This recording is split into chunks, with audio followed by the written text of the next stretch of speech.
Tagumpay nga po mga idol ang Dallas Mavericks na makabawi sa kanilang game laban sa Houston Rockets matapos silang magkaroon muli dito ng impressive win. 122-109 na pinangunahan ni Anthony Davis na merong 29 points, 8 rebounds na siyang nagpangat ng kanilang record sa 9 wins, 16 losses bilang 12 seed sa West. Unti-unti na nga silang umaangat sa mga pagkapanalo at pagkapanalo nila ng 4 na beses sa huling 5 laro.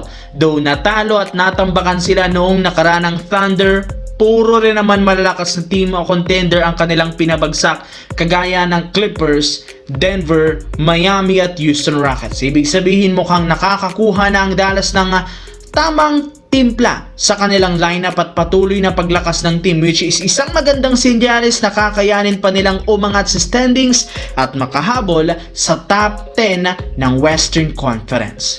Samantala, bagamat marami pa rin ang hindi natutuwa ang ilang mga fans sa kanilang head coach na si Steve Kerr, unti-unti na rin naman ngang gumagana kahit papano ang kanilang ginawang adjustment sa rotation.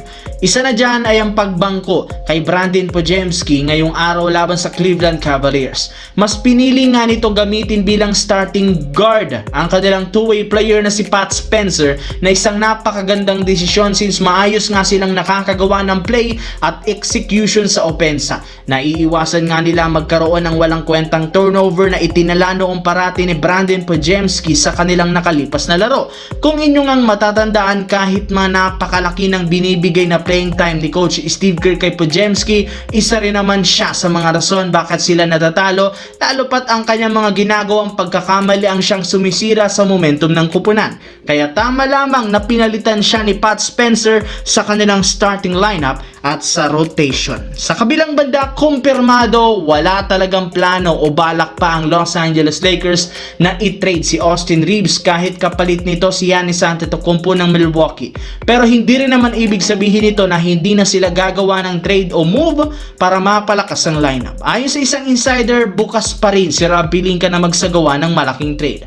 Ngunit ang gusto na lamang nilang ipamigay sa ibang kupunan ay ang kanilang mga players na hindi na ngayon kasama sa rotation, kagaya ni Jared Vanderbilt at ilang beses na nga itong na DNP sa nakalipas na laro, at maging si Dalton Knecht na isa sa mga player na merong mataas na trade value. Sa madaling salita, expect pa rin nga ninyo na makakasali ang Lakers sa mga trade talks sa mga susunod na linggo, lalo pat may ilang parte pa rin ang kanilang lineup na binabalaka nilang palakasin bago ang trade deadline upang mas maging ready pa sila pagdating ng postseason. As of now, nasa number 2 at balik sila sa top 2 sa Western Conference na magandang sinyales, lalo pat magbabalik na rin naman sina LeBron James at Luka Doncic sa kanilang next game laban sa Philadelphia 76ers.